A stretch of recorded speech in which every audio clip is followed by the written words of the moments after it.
There was a moment, just one, when Marco Moretti leaned over that hospital crib, his thick fingers curled around a small glass vial, his eyes cold as stone, and whispered to a 4-month-old baby who couldn't even cry out for help, "You were never supposed to be here." He uncapped the vial. His hand didn't shake. That was the most terrifying part. It didn't shake at all. And nobody in that hospital, not one doctor, not one specialist flown in from across the country, saw it coming. Nobody except her. Before we go any further, if this story moves you, if it makes you feel something, please subscribe to this channel and follow along until the very end. And drop a comment telling me what city you're watching from. I want to see how far this story travels. Now, let's go back to the beginning. The baby had been dying for 22 days.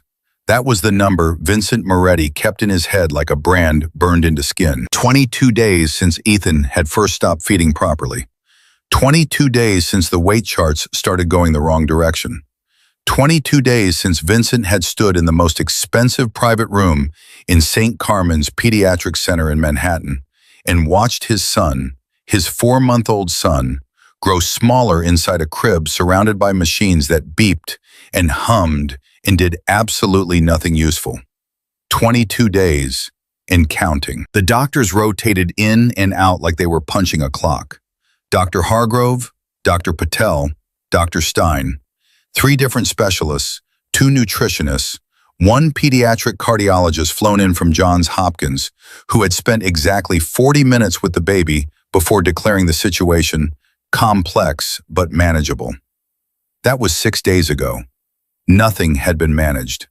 Vincent stood at the window of the private room now, his back to the crib, his hands clasped behind him. He was wearing a charcoal suit, no tie, collar open, because he had stopped going home 3 days ago, and the suit was the only thing left that still made him feel like himself.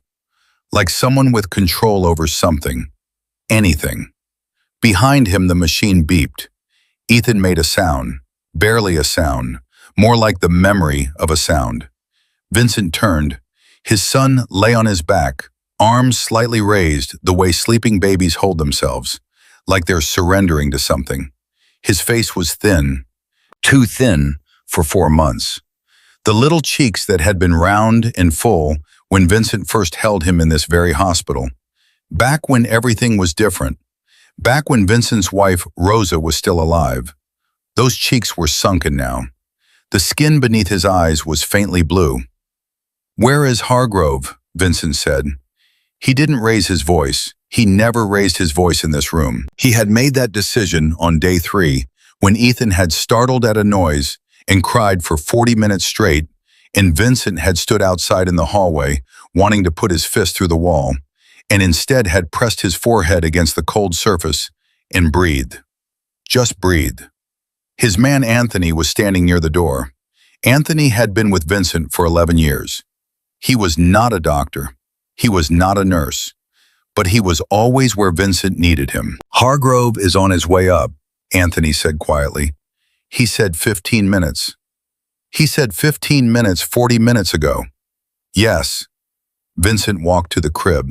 He stood over his son. He did not reach in. The nurses had asked him not to disturb the baby's rest unless necessary, and this was one of the only instructions he had followed without argument, because it was the one instruction that felt like it might actually matter. But he leaned close. He studied Ethan's face the way he studied everything, completely, without looking away from the parts that were hard to look at. "He's lighter," Vincent said. "The morning weight was..." "I know what the morning weight was. I'm not talking about numbers, Anthony. I'm saying he looks lighter. He looks like less of himself." Anthony had nothing to say to that. There was nothing to say. The door opened and Dr. Hargrove came in. He was a tall man, late 50s, silver at the temples, the kind of doctor whose confidence lived in his posture and his vocabulary. He carried a tablet. He was already talking before the door closed behind him. "Mr. Moretti, I've reviewed this morning's labs alongside Dr. Stein's notes from yesterday, and I want to walk you through what we're seeing in the panel." Is he getting better? Vincent said. Hargrove paused. The situation is nuanced. There are several indicators that suggest, is he getting better? The room went quiet except for the machines. Hargrove looked at his tablet, then at the baby, then at Vincent. Not yet, he said, but we believe we're close to identifying. You've been close to identifying for 22 days. Vincent's voice was flat, measured. That was always the warning sign. Not volume, not anger, but the flatness. The way his words came out like something had been removed from them. You have my son in this room. You have every machine, every monitor, every test available in this city. You have my complete financial cooperation with no ceiling on cost. And my son is lighter today than he was yesterday. Mr. Moretti, pediatric cases of this complexity don't. Just one word. But Hargrove stopped. Vincent turned back to the window. Get out, he said. Send someone who has a new answer, not another version of the same non-answer in different words. Hargrove hesitated. Anthony stepped toward the door and held it open, and the doctor left. The room breathed. Vincent pressed his palm flat against the window glass. The city spread out below him in the gray morning light, massive and indifferent, full of people going somewhere, doing something, living inside problems that had solutions. He had spent his entire adult life making sure that every problem he encountered had a solution. That was the job. That was who he was. The man with the solution. The man other people called when the situation was beyond ordinary fixing. And he was standing in a hospital room, watching his son disappear, and he could not fix it. The door opened again. He didn't turn. I said, get out. I heard you, said a woman's voice, but I'm not Dr. Hargrove, and I'm not leaving. Vincent turned. She was standing just inside the doorway, maybe 30 years old, dark hair pulled back, wearing scrubs and carrying a small chart folder. No makeup, no jewelry, nothing about her designed to impress. She looked directly at him with the kind of calm that wasn't performed. Not the careful, managed calm of the doctors who were afraid of him. Not the stiff, professional neutrality of the administrative staff. Just actual calm, like she had walked into difficult rooms before and come out the other side. Who are you? Vincent said. Emily Carter, night shift ICU nurse. I've been assigned to this wing starting tonight, but I came in early to review the patient file. She held up the chart folder briefly. I have some questions about what I'm reading. Vincent looked at Anthony. Anthony looked back, which meant he had nothing on her. She wasn't connected to anything, wasn't flagged, wasn't a problem anyone had anticipated. Questions, Vincent repeated. Questions, Emily said. She moved past him, actually moved past him, close enough that he could have reached out, and went to the crib. She stood over Ethan with the same attention Vincent had given him moments ago, but different. She wasn't grieving, she was reading. Her eyes moved across the baby's face, his color, the way he was lying. She gently touched the back of her fingers to the baby's cheek, then his hand, then checked the monitor readings above the crib with quick, practiced efficiency. How long since he was weighed? She asked. This morning, Anthony said. 7:40. And before that? Yesterday afternoon. What time? Anthony looked at his phone. 2:15. Emily was writing something in the folder. So roughly 17 and a half hours between measurements. Do the weights show a consistent decline, or is it patterned? Vincent frowned. What do you mean, patterned? She glanced at him. I mean, does he lose at a steady rate? Or does he have periods where he's stable and then drops? He drops, then he stabilizes, then drops again. She nodded slowly, still writing. Why does that matter? Vincent said. It might not, Emily said. She looked up at him fully. But it might matter a great deal. I want to review the complete measurement log going back to admission. The doctors have done that. I know. I want to do it myself. She said it without apology, without explanation of why her review would be different from the doctor's review. Just a statement of what she intended. Vincent studied her. This was a thing he did, not rudely, not ostentatiously, but carefully. He looked at people the way he looked at contracts, looking for the gap between what was presented and what was real. Most people showed him their gap within the first 2 minutes. They got nervous, or they got performatively confident, or they started working an angle. Emily Carter just looked back at him and waited. "What's your background?" he said. "ICU nursing, 7 years. Pediatric intensive care, 4 of those. Before that, 2 years in emergency medicine." She closed the folder. "I'm good at this. Not, I've studied hard. Not, I have excellent credentials. I'm good at this. My son has been seen by 3 attending physicians and 2 specialists," Vincent said. "None of them have found an answer." "I know," Emily said. "That's why I'm asking different questions." She walked to the door, then stopped and turned back. "Mr. Moretti, I need you to understand something before I start." Her voice didn't change, not harder, not softer, but something in it shifted to the particular frequency of a person saying the thing they actually mean. "While I'm working this case, I'm going to need full cooperation. That means when I say something needs to happen, it needs to happen. Not when it's convenient, not after a conversation about it, not with modifications. When I ask for something, it happens." Vincent raised one eyebrow. In his world, nobody talked to him like that. "And if I decide there's something going wrong in this room," Emily continued, "I'm going to say so. To you, directly. And I'm going to expect you to hear it." The room was silent. Then Vincent said, "If you find out what's killing my son, you can ask for anything you want." Emily nodded. "Good," she said. "Then we understand each other." She left. Anthony looked at Vincent. Vincent looked at the door. "I want everything on her," Vincent said. "Everything. Education, work history, who she's close to, where she lives. Not because I think she's a problem, because I want to know if she's actually as good as she thinks she is." "I'll have it by tonight," Anthony said. Vincent turned back to his son. The machine beeped. Ethan's chest rose and fell. "Get better," Vincent said quietly. Not a command, not a prayer, something in between, something desperate. Just get better. Emily reviewed the full chart in the staff room on the 4th floor, alone, with 2 cups of bad coffee and no interruptions.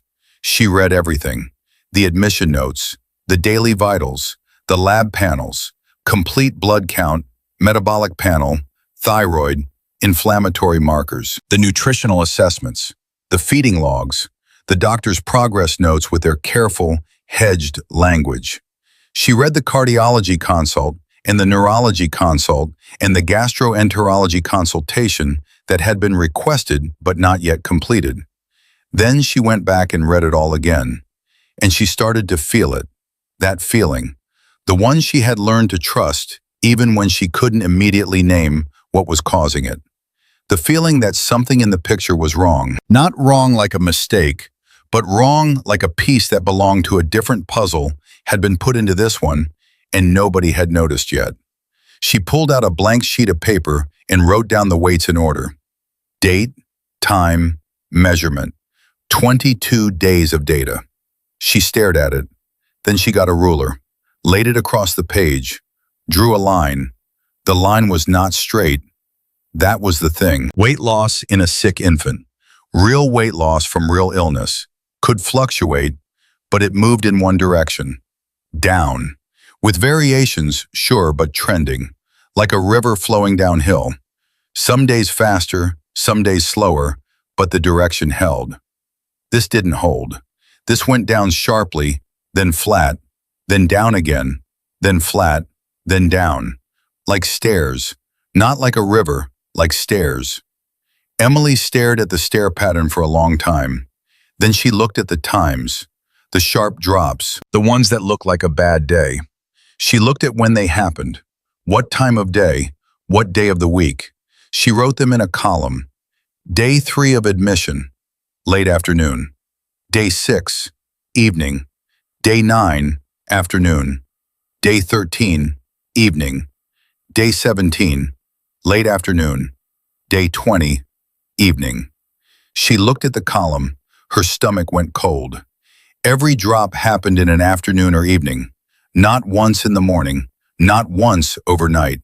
She looked at the flat periods, the stabilizations. All of them were overnight. All of them were the hours between roughly midnight and 8 in the morning. She sat back. Diseases don't follow schedules, she said quietly, to the empty room. She thought about that for a moment, said it again, slower. But people do. She picked up the chart. She walked back to the 4th floor. I need the visitor log, Emily said. The floor administrator, a woman named Carol, who had been at St. Carmine's for 20 years and had the particular authority of someone who controlled access to information, looked up from her desk. I'm sorry? For room 412, the complete visitor log from admission to today. Every person who entered that room, what time they came in, what time they left. Carol glanced toward the end of the hallway, toward the private suite where she was well aware a very prominent and very dangerous family had taken up residence. That's a sensitive. I know it's sensitive, Emily said. I need it. Those records are typically, I'm the assigned nurse for this patient. Emily placed her hospital ID on the counter. This is a clinical request. I need the visitor log. I need it now. And if there's a reason you can't provide it, I need to hear that reason out loud so I can document why access was refused. Carol looked at the ID, looked at Emily. Something in Emily's expression was not hostile, but was also not movable. And Carol had been around long enough to know the difference between someone making noise and someone who would actually document a refusal in writing. She pulled up the log on her screen and printed it. Emily took it. She didn't say thank you, not because she was rude, but because this was not the moment for thank you. This was the moment to read. She stood at the counter and read, medical staff, time-stamped, consistent, accounted for. Nurses, attending physicians, consulting physicians, all of it tracked, all of it routine. Personal visitors, Vincent Moretti, who came every morning and stayed all day, and 3 or 4 of his associates rotating through in short stays during visiting hours. And one other person, Marco Moretti, uncle, in the log 11 times over 22 days, always during visiting hours, always in the afternoon or evening. Emily looked at her column of sharp weight drops. Day 3, afternoon. Marco visited that day. Day 6, evening. Marco visited. Day 9, afternoon. Marco visited. Day 13. Day 17. Day 20. Every single one. She stood very still. Her mind was doing what her mind did in these moments, testing, pushing back, arguing against itself. Correlation is not causation. He's family. He's visiting his nephew's child. People visit sick babies. That's what people do. There's no reason to assume. But then the other voice, the one she had learned to trust more, the quieter one. Trust the pattern. Trust the data. Trust what the paper shows you. She folded the log, put it in her pocket. She walked down the hall toward room 412.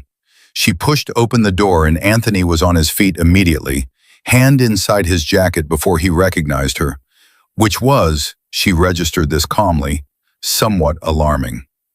Ms. Carter, he said, where is Mr. Moretti? Stepped out, back in a few minutes. Emily went to the crib.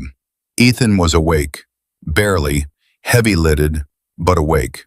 She began her assessment. Temperature, color, checking the peripheral IV site. She went through the motions with the full attention of muscle memory while her mind was doing something else. Vincent came back 10 minutes later. He stopped in the doorway when he saw her there. Carter, Mr. Moretti. She kept her attention on Ethan for another moment, finishing what she was doing. Then she straightened. I have a request. What kind of request? A significant one, she faced him. I want to implement a restricted access protocol for this room. He didn't react. Meaning what? Meaning for the next 72 hours, no one enters this room who is not on a list I approve. No doctors without my specific sign-off on timing and purpose. No nursing staff except me and whoever I designate. No visitors. A beat. No visitors, Vincent repeated. None. He looked at her for a long time. Anthony was very still near the door. You're telling me, Vincent said slowly, that you want to lock down access to my son? Yes. Based on what? She held his gaze. Based on a pattern I found in the data that I don't yet have the evidence to fully explain. But the pattern is real, and until I understand it, I don't want any variables I can't account for. That's not an answer. No, it's not. She didn't flinch. Mr. Moretti, you told me earlier that if I needed something for your son, I could ask. I'm asking. I need 72 hours with controlled access. If I'm wrong, I'm wrong. But if I'm right and we don't do this, and something happens... She stopped. Let that sit in the air. Vincent was quiet for a moment. Then, you think someone in this hospital is doing something to him. I think there's a pattern I can't explain any other way. A pattern, he said. The word was flat, waiting to be filled with something. Yes. He looked at his son, then back at her. How do you implement this without... Quietly, she said. I don't make a public announcement. I adjust the chart to reflect that the patient is in an isolation protocol for an unconfirmed infection risk, which gives me clinical cover to restrict access, and I manage it from there. And if someone questions it, they'll question me. That's fine. Vincent crossed his arms. He was still watching her the way he had watched her the first time, looking for the gap, looking for what was underneath. You're not afraid of me, he said suddenly.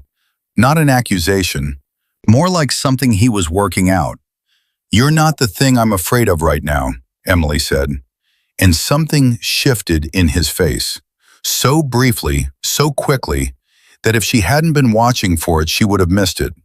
It wasn't vulnerability exactly. It was more like recognition, like he had heard something in her voice that he understood. Do it, he said. Lock it down. I'll make sure it holds on our end. Emily nodded. She picked up the chart. One more thing, she said. She stopped at the door. The visitors list that went through this room, I want to know everyone on it. Not just who's in the log, everyone who's been here. Anyone I should know about. Vincent's jaw shifted slightly. Anthony near the door was very still in the specific way of someone who had just become alert. I'll put together the list, Vincent said carefully. Tonight, Emily said. She left. Outside in the hallway, she stopped. She pressed her back against the wall and let out a breath that had been sitting in her chest for the last hour. She closed her eyes for exactly 5 seconds, let her heart rate come down. Then she opened her eyes. 72 hours. That was what she had. 72 hours to find out what was happening to that baby before whoever was doing it found a new way in. She pushed off from the wall and walked to the nursing station. She had work to do. The first 24 hours of the lockdown were quiet. That was the word Emily used to herself. Quiet. But what she meant was monitored. Everything that came into the room she tracked. Every gram of formula, every medication, every piece of equipment. She logged times and amounts and sources. She was the only one who prepared Ethan's feeds. She was the only one who adjusted his IV fluids. She slept for 3 hours in the staff room down the hall, with her phone set to alert on any change in his monitor readings. At 6 in the morning on the second day, she weighed him. He was exactly the same. Not better, not worse. Exactly the same. She stared at the number on the scale. 22 days of losing ground, and in one night of controlled access, nothing lost. She stood there with that number in her head and felt it land the way a truth lands. Not with satisfaction, Not with relief, but with the deep, cold weight of something confirmed that you wish hadn't been confirmed. Because if the answer was just illness, just some difficult, rare disease that the doctors hadn't cracked yet, then the problem had a shape she understood. Illness was a known enemy. Illness played by rules. But if the baby was stable when nobody knew came in, then the thing she was afraid of was true. Someone was coming in, and the someone was bringing the illness with them. She went back to her station and called Vincent. He picked up on the second ring. "Carter." "He didn't lose anything overnight," she said. Silence on the line.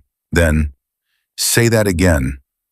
"Your son's weight is identical to what it was at last night's measurement. He has not lost weight overnight, not a gram." She heard him breathe. Just breathe for a moment. "This is the first time in 22 days, she said. "Yes," he said, quietly. "I need that visitor list, today, before visiting hours." "You'll have it in 2 hours." She hung up. She looked down the hallway at the door of room 412. Something was coming. She could feel it the way you feel weather. Not see it, not touch it, but something in the air changes, and you know. Something was coming, and she needed to be ready. The visitor list arrived at 8:47 in the morning, slipped under the staff room door in a plain envelope with no name on it. Just a folded piece of paper with 23 names written in Anthony's tight, precise handwriting. Medical staff crossed out already. Associates with timestamps. Family members with notes beside each name. Emily read it standing up, still holding her coffee cup. She read it twice. Then she sat down. There were 3 family members who had visited with any regularity. Vincent's sister, Carla, who had come twice in the first week and then stopped. A cousin named Sal, who had come once and signed the guest log under a false name. Anthony had noted this with a small asterisk and the real name beside it. And Marco Moretti, uncle. 11 visits in 22 days. 11. She pulled out her own log, the one she had made from the weight charts, and laid the 2 papers side by side on the table. Every single weight drop, every single crash, every single moment where Ethan had slid backward on a graph that only moved in the wrong direction. Marco. She sat with that for 60 seconds. Let her mind push back one more time. Let it argue, let it find the holes, let it do what a careful mind was supposed to do before it committed to something this serious. She thought about the families she had seen in 20 years of hospital work. Grandparents who brought home remedies, aunts who snuck in outside food, people who loved sick children and didn't know how to help except to do something, anything, even the wrong thing. She thought about all of that, and then she thought about the vial she hadn't seen yet, but could feel the shape of. The way you can feel a bruise before you press on it. She folded both papers, put them in her pocket. She went back to room 412. It was 9:15 when Vincent arrived. He came in the way he always came in, quietly for a large man, the room adjusting around his presence, the way a room does around someone who commands space without asking for it. He looked at Emily first, then at the baby. "He slept through the night," Emily told him. Vincent went to the crib. He stood over Ethan for a moment, and Emily watched his face do something she hadn't seen it do before. Not in 2 days of working alongside him, not through his anger with the doctors, not through the long silences when he stood at the window. His face did something soft. Just for a second. Just one unguarded second looking at his son's face. Then it closed again. "You have something to tell me," he said. He wasn't looking at her. He was still looking at the baby. "Yes." "The list." "Yes." He turned. "Say it." Emily pulled out the 2 papers. She set them on the rolling table beside the crib and smoothed them flat without a word, giving him time to look. She watched him read. She watched his eyes move down the columns. She watched the exact moment. She could see it, the precise second, when he understood what he was looking at. His jaw tightened. That was all. No explosion, no noise. His jaw tightened, and his right hand, flat on the table beside the papers, pressed down until the knuckles went pale. "Every time," he said. "Every time," Emily confirmed. The silence between them was the kind that had weight. "You're telling me Marco is doing something to my son. I'm telling you the data shows a pattern that I cannot explain any other way." She kept her voice level. "I want to run additional blood work. There are some specific panels I want ordered, panels that weren't included in the original workup. If I'm right about the pattern, the labs will tell us what we're dealing with. And if the labs come back clean?" "They won't," Emily said. He looked at her. "You're certain?" "I've been doing this for 7 years," she said. "I've never been this certain about anything I wished I was wrong about." Vincent picked up the papers. He folded them with the same precision Anthony used when he wrote. Careful, methodical, like every movement needed to mean something.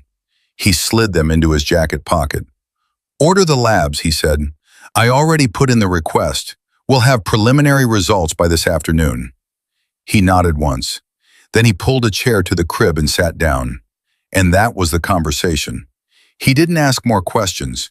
He didn't move toward the door to make calls, didn't pull out his phone to start dismantling Marco's life, didn't do any of the things she might have expected from a man who had just been told his trusted uncle was possibly poisoning his child. He sat down next to his son's crib, and he waited. Emily realized, standing there watching him, that this was how Vincent Moretti was most dangerous. Not when he exploded, when he went completely still. The preliminary labs came back at 2:17 in the afternoon. Emily was at the nursing station when the results populated on her screen, and she read them standing up, and then she read them again sitting down. And then she printed them and sat very quietly for approximately 90 seconds, doing nothing except thinking. The standard panels were largely unremarkable, which was exactly what had been baffling the doctors for 3 weeks. Nothing catastrophically wrong on the surface. No obvious infection markers, no dramatic organ values. The kind of results that looked almost normal if you didn't know what you were looking for. But Emily had ordered something else, something specific. The toxicology screen she had requested, a targeted panel covering plant-derived compounds and alkaloids. The kind of screen that wasn't part of a standard pediatric workup because nobody thought to ask for it, showed an anomaly. Faint, but there. A trace compound that the lab had flagged as consistent with aconitine derivatives. Emily pressed her fingers together on the desk. Aconitine, from the aconite plant, wolfsbane, one of the oldest poisons in recorded human history, refined and concentrated and almost impossible to trace without knowing to look for it, metabolizing quickly in the body, mimicking cardiac and neurological symptoms that could be mistaken for 6 different conditions in an infant too small to tell anyone what was wrong. She read the result one more time. Then she picked up her phone and called Vincent. He answered on the first ring. "I have preliminary results," she said, "and I need to see you in person, now." A pause. "I'm in the family waiting room on 3. She was there in 4 minutes. He was alone. She had never seen him completely alone before, always Anthony somewhere nearby, sitting in a chair in the corner of the empty waiting room with his elbows on his knees and his hands folded. He looked up when she came in. She didn't sit down. She stood in front of him and she told him what the labs had found. She used plain language, no medical softening, no hedging, no conditional framing. She told him what the compound was, where it came from, what it did to a human body, and what it did to a 4-month-old body specifically. She told him that it metabolized quickly enough to be nearly undetectable in routine screening, that it caused exactly the symptoms Ethan had been presenting: weight loss, cardiac irregularities, weakness, and that it would take repeated small doses over time to maintain the effect without triggering an acute crisis. Repeated small doses over time. She watched Vincent hear that. "Someone has been coming in," she said, "regularly, consistently, and administering something to your son in small enough amounts to stay under the diagnostic radar while keeping him sick. Sick enough to be frightening. Sick enough to require hospitalization. Sick enough that... She stopped. Sick enough that he'd eventually die, Vincent said. His voice was completely flat. And it would look natural. Yes. The room was silent. Your son isn't sick, Emily said. The words felt enormous coming out of her mouth. She had been carrying them since this morning, and now she set them down between them. He's being poisoned. Vincent did not move. She had expected. She didn't know what she had expected. Something. Some reaction. The controlled explosion she had learned to watch for in him. The jaw, the hands, the temperature drop in the room that happened when he reached the end of his patience. Instead, he just sat there for a long moment with his hands folded and his eyes on the floor. Then he said, very quietly, Marco. Not a question.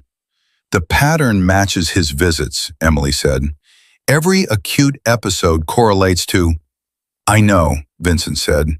I don't need the data anymore. He looked up. I know. There was something in his face she had not seen before and would not easily forget. It wasn't grief exactly, though grief was part of it. It was the specific expression of a man who had trusted someone completely and was now holding the shape of that trust up against the shape of what it had been hiding and finding the gap between the two unbearable. He was my father's brother, Vincent said. Just that, just the fact of it, offered into the air without asking her to do anything with it. I'm sorry, Emily said. He stood up. He straightened his jacket. He was putting something back in order. Not his emotions. Those were somewhere else now, somewhere locked. But his posture, his readiness, the external shape of a man who knew what he was going to do next. My son needs treatment, he said. Yes, now that I know what we're dealing with, I can consult with a toxicologist and get a protocol started. The compound clears with supportive care, fluids, close monitoring, removing the source. We're already halfway there with the lockdown. How long until he's out of danger? If no more exposure occurs and we manage the existing levels, 72 to 96 hours before I'd call him stable. Do it, Vincent said. Whatever you need, do it. He walked past her toward the door, then stopped. Carter, he didn't turn around. You said this morning you've never been this certain about anything you wished you were wrong about. Yes. Were you afraid to tell me? She thought about that honestly. I was afraid you wouldn't believe me. He turned just enough to look at her over his shoulder.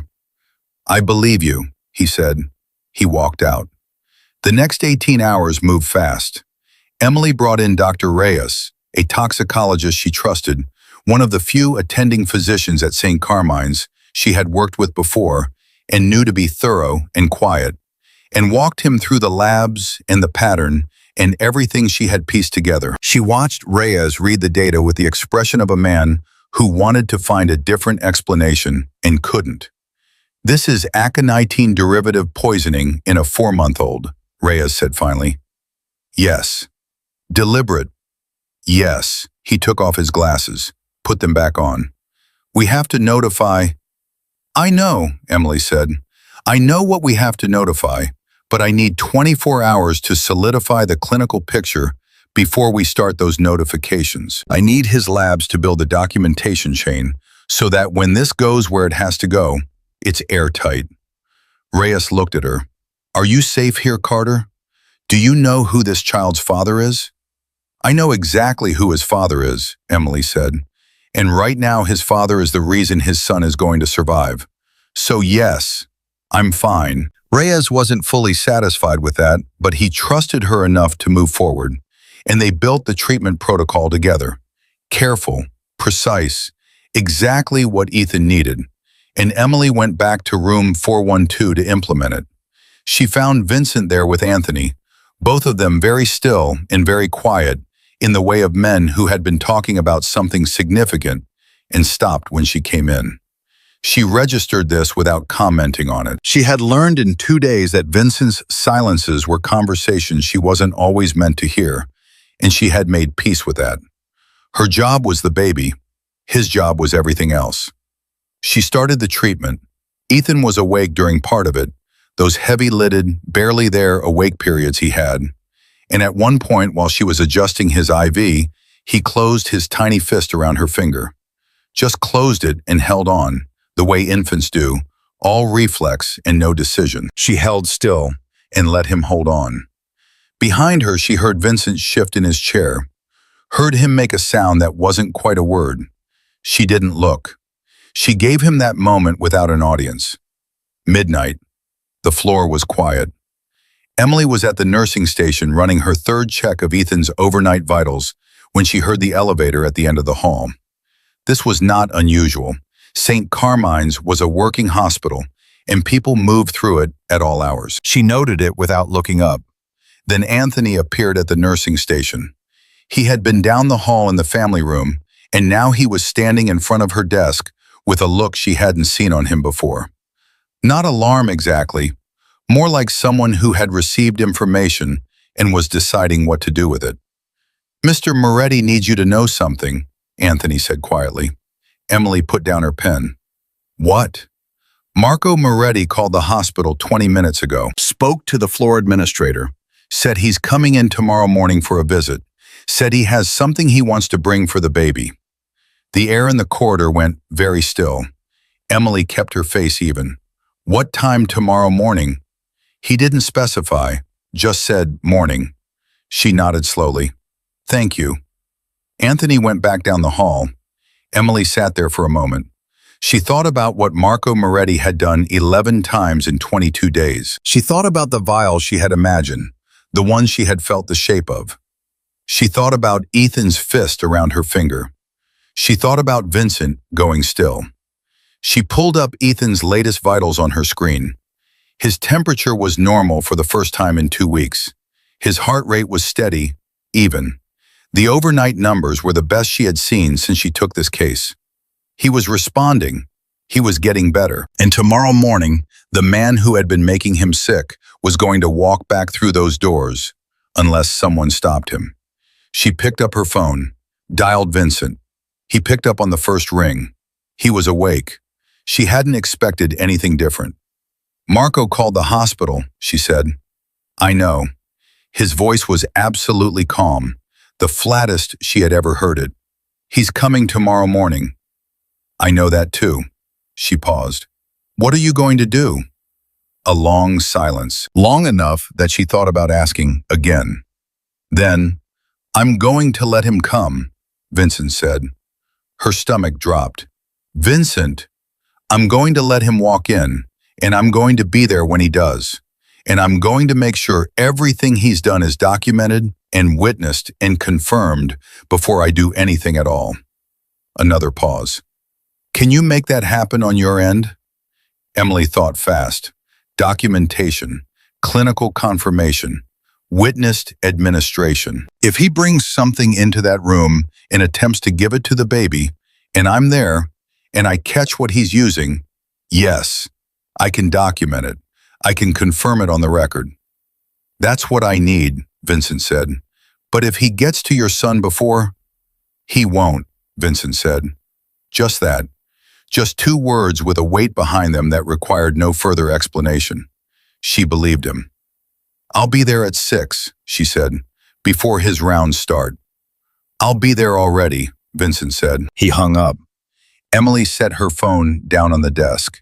She looked at the door of room 412 from where she was sitting, down the long, quiet hallway. She had spent 7 years as an ICU nurse doing the thing that everyone in medicine did, fighting the illness, chasing the diagnosis, following the biology. She had never sat at a nursing station in the middle of the night, knowing the illness had a face, knowing it had a name, knowing it was going to walk through a door in a matter of hours, carrying whatever it used. She had been afraid of the wrong things. She hadn't been afraid of Vincent. She wasn't afraid of him now. But tomorrow morning, she realized, she was going to need to be absolutely sure of herself. Not careful, sure. Because whatever happened in that room when Marco Moretti walked in, she was going to be the person holding the clinical record. The one piece of evidence that couldn't be explained away or buried or made to disappear. The proof that what happened to Ethan Moretti was not illness. It was a choice, made by someone who was supposed to love him. She pulled out a blank intake form and started writing. Date, time, clinical observations, compound identified, treatment protocol initiated, patient response. She wrote everything she knew in the careful, precise language of medical documentation.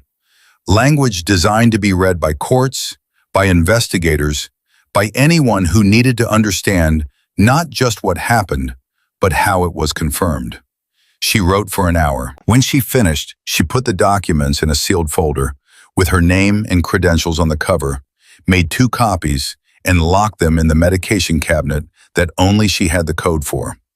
Then she went back to the nursing station, poured herself the last of the bad coffee, and waited for morning. At 5:45, the elevator at the end of the hall opened, and Vincent Moretti walked out. He was wearing a different suit, dark navy. He had slept somewhere, or he hadn't. It was impossible to tell from his face, which was composed and present and completely unreadable. He stopped at the nursing station. He looked at Emily. She looked at him. Neither of them said anything for a moment. Then Emily said, "His overnight vitals are the best we've seen." Vincent nodded.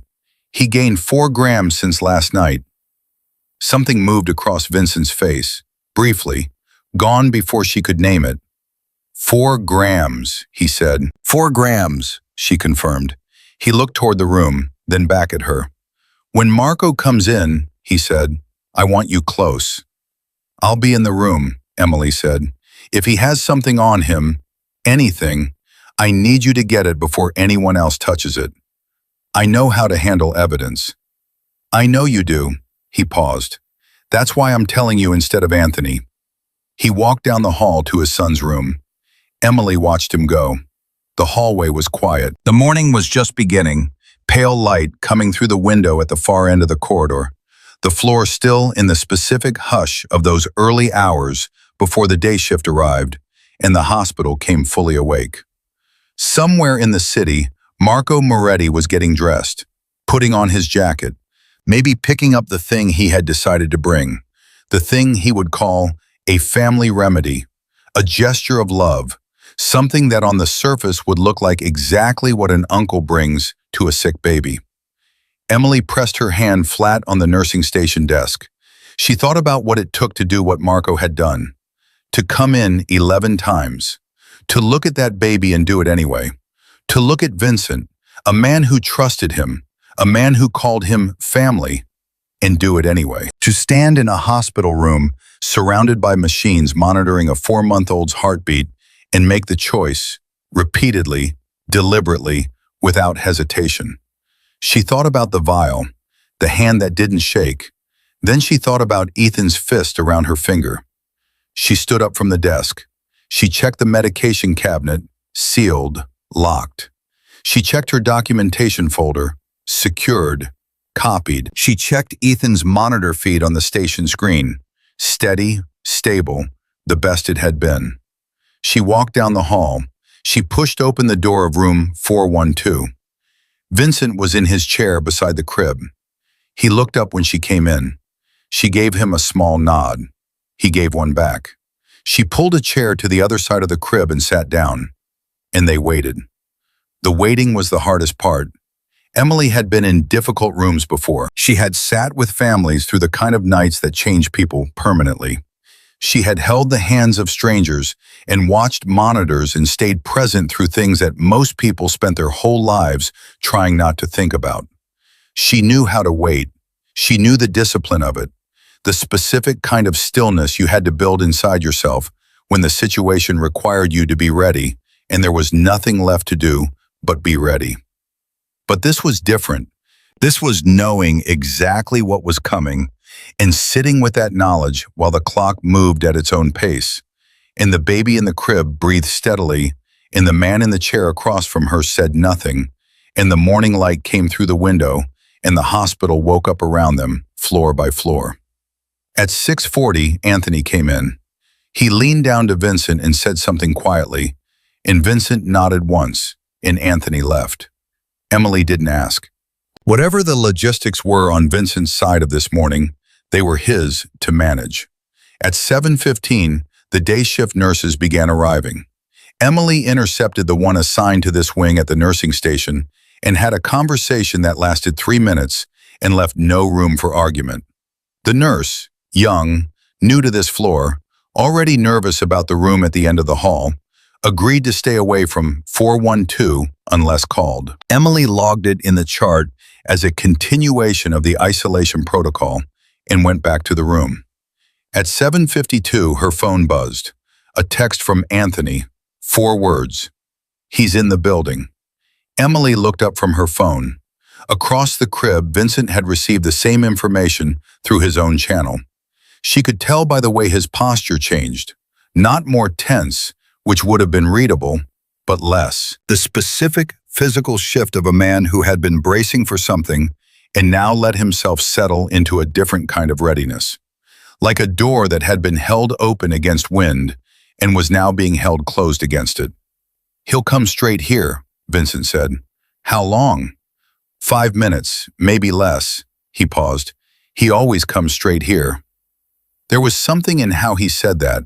The fact of it, that he knew Marco's habits this well, that in another context this knowledge would have been warmth, familiarity, the texture of a family relationship, and now it was just intelligence data. Emily heard that and didn't touch it. She stood up from her chair. She moved to the side of the room nearest the door, close enough to the crib to be clearly in a clinical position, checking monitors, reviewing the chart, but positioned so that she would see everything that happened from the moment the door opened. She held the chart folder in her left hand. Her right hand was free. She had her documentation. She had her sealed folder in the medication cabinet. She had Dr. Reyes on a text thread ready to respond. She had everything she could prepare. Now she needed Marco Moretti to walk through the door and do what he had done 11 times before. The minute hand moved. Vincent didn't look at the door. He looked at his son. The door opened at 8:03. Marco Moretti was a large man, broad-shouldered, with the kind of face that had been handsome 20 years ago and had settled into something more authoritative with age. He was dressed well. He had gray at his temples and a way of entering a room like he owned the air in it. He smiled when he came in, a warm smile, natural-looking, aimed at the crib first and then at Vincent. "Vinny," he said, "you look terrible. You need to go home and sleep." Vincent said nothing. He didn't stand. He just looked at his uncle with those flat, dark eyes. Marco's smile held. He had the social durability of someone who had navigated difficult rooms his entire life. And a silent Vincent was apparently not unusual enough to register as a warning. He came further into the room, and that was when he noticed Emily. He stopped. Not dramatically, just a half-step interruption, recovered immediately. "I didn't know there'd be someone—" "This is the nurse assigned to Ethan's case," Vincent said. "Emily Carter. She stays." Marco looked at her. His smile adjusted, still warm but recalibrated, the specific warmth deployed for medical professionals. "Of course, whatever helps the little one." He looked back at the crib, at Ethan, and Emily watched his face very carefully in that moment. What she saw was not what she expected. She had expected coldness, the hidden face beneath the performance, some flicker of the thing that had come in here 11 times with a vial. What she saw instead was something that confused her for a half-second before she understood it. It was genuine. The expression that crossed Marco's face when he looked at Ethan was genuinely tender. That was the most chilling thing she had ever seen. He actually cared about the baby, and he was doing it anyway. "How is he today?" Marco asked. He directed it at Emily, professional, concerned. "Improved," Emily said. "We made some adjustments to his care protocol." "Good," Marco nodded, reached into his jacket. "I brought something. My mother used to make it, an old family thing, herbs. It's completely natural. It helped when Vincent was small and—" "What is it?" Emily said. Marco paused in the motion of reaching into his pocket. It's an herbal preparation, completely harmless. What herbs specifically? Something moved in his eyes. Brief. Gone. It's a family recipe. I can write it down for you if you... I'll need to see the preparation before it comes anywhere near this patient, Emily said. It's standard protocol for isolation cases. Anything introduced into the environment needs to be reviewed. The room was very quiet. Marco looked at Vincent. Vinny, this is a little... Give it to her, Vincent said. Still flat, still quiet, but something had changed in the quality of his stillness, and Marco heard it. Emily could see him hear it, could see the first real crack in the social performance, the moment where the smile required active maintenance instead of coming naturally. Marco reached into his jacket and produced a small glass bottle. Dark glass, maybe 2 ounces, sealed with a cork. He held it out toward Emily. She took it with 2 fingers at the rim and set it on the rolling tray. She did not open it. She looked at it. Then she looked at Marco. How many times have you brought something like this for Ethan? She asked. Oh, a few times. Whenever I visit, it's just 11 times, Emily said. The number landed in the room like something dropped from a height. Marco's face went very still. I don't know what you mean. I've reviewed the visitor log for this room against Ethan's clinical record for the last 22 days, Emily said. Every acute deterioration your great-nephew experienced corresponds exactly to your visit that day. Every one, without exception. That's, Marco started. Every stabilization occurred overnight when no visitors were present. She kept her voice clinical, level. She wasn't performing. This was just how she talked when she was absolutely certain. I ran a targeted toxicology panel on your great-nephew's blood yesterday. The results showed trace levels of an aconitine derivative compound. Are you familiar with that compound, Mr. Moretti? The words sat in the air. Marco looked at Vincent. Vincent was looking back at him. Vinny, Marco said. His voice had changed. The warmth was gone. What was underneath it was not cold. It was something stranger, something almost pleading. Vinny, you have to understand what I'm trying to... Don't, Vincent said. This isn't what it looks like. If you'd let me explain... I said don't. Vincent stood up, not fast, not violently. He just stood up, and the room changed around him the way it did, and Marco stopped talking. Emily took a step sideways to keep herself between Marco and the crib. She wasn't sure she'd done it consciously. Her body just made the decision. You have been coming into this room, Vincent said, for 22 days and giving something to my son that has been slowly destroying his organs. He didn't raise his voice. He never raised his voice. My 4-month-old son, Rosa's son. Something flickered across Marco's face at Rosa's name. Rosa would have wanted, he started. Don't say her name. And that was the first time Emily heard genuine heat in Vincent's voice. Just that once, just those 4 words, and then it was gone, and the flatness came back. Don't. The silence was different now. It had weight, and it had direction. Marco looked around the room, at Anthony near the door, who had appeared there at some point without Emily noticing, at Emily herself, at the bottle on the rolling tray, at the baby in the crib. He was calculating. She could see it. The old habit of calculating, running exits and options and angles. The survival machinery of a man who had lived his whole life in a world where survival required that kind of constant computation. Then something in him seemed to make a decision. He sat down, just sat down in the nearest chair, heavily, like the weight of the last 22 days had transferred from the baby to him. You were never supposed to be in this position, Marco said. He was talking to Vincent. That's what I need you to understand.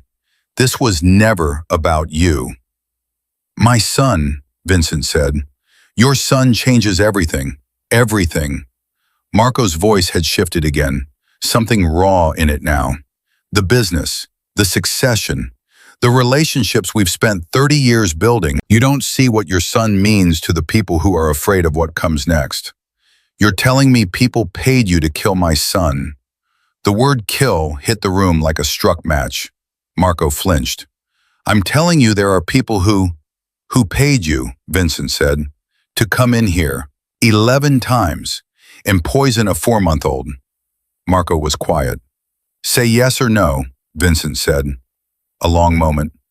Yes, Marco said. The air left the room. Emily had known. She had known since the visitor log, since the weight charts, since the compound in the blood work. She had been certain. But hearing it, hearing the actual admission, the one syllable, the yes spoken in this room, in front of this man, felt like something she hadn't been fully prepared for. She pressed her hand briefly against the edge of the rolling tray and breathed. Vincent stood there looking at his uncle for a long time. Who? He said. That's not a conversation for here, Marco said. Who? Marco looked at the baby. Something moved through his face that Emily could not name and wasn't sure she wanted to. Ferrante, he said finally, and 2 others. They came to me 6 months ago. Before Rosa even... He stopped. They were planning ahead. Planning ahead, Vincent repeated. The words were hollow. They were afraid of what your son would mean for the next 10 years, what you'd become with an heir, what the organization would look like. Marco looked up at Vincent. I told them no at first. I want you to know that. I told them no. But you changed your mind. Marco said nothing. What did they offer you? Vincent asked. And there was something in that question that Emily heard clearly. Not rage, not even bitterness, but a kind of profound tiredness, like a man learning the price of his own family. Marco still said nothing. What did they offer you? Vincent said again very quietly. That was worth more than my son's life. It wasn't about money, Marco said. Then what? Marco looked away. My son, he said. Tommy. They have Tommy. The room shifted. Emily glanced at Anthony, who was very still near the door, with an expression that was difficult to read. Vincent's jaw moved. Tommy is in Milan. Tommy was in Milan, Marco said. They took him 7 weeks ago. Before the first time I came here with anything. They showed me proof of life, and they told me what would happen to him if I didn't. He looked at his nephew. What would you have done? The question fell into a silence that had no clean answer. Emily watched Vincent's face work through something. Not changing exactly, but shifting beneath the surface, the way ice shifts over water. She could see him taking in what Marco had just said and setting it beside everything else in the same terrible accounting. Marco had done what he'd done. Tommy was real. The threat was real. The choice Marco had made was still the wrong one, and it had been made anyway, and a baby had nearly died from it. None of that resolved cleanly into anything. Where is he? Vincent said. I don't know exactly. Somewhere in... Who has him? Ferrante's people. There's a man named Riso who manages... Anthony, Vincent said. Already on it, Anthony said from the door. He had his phone out. Marco looked between them. Something broke open in his face. The relief of a man who had been carrying a thing alone and had finally set it down, even though he knew what came next. I didn't want this, he said. Vinny, I want you to know I didn't want any of this. I know, Vincent said. And the terrible thing, Emily thought, was that he probably did. Vincent looked at Emily. The bottle, she was already picking it up. I'll get it to Dr. Reyes immediately. Can you confirm it? Clinically, for the record, yes. If it contains what I think it contains, I can have confirmation within the hour. Vincent nodded. Then he looked at Marco one more time. Long. The way he looked at things he needed to fully see before he dealt with them. Stay here, Vincent said to Marco. Don't move. Don't call anyone.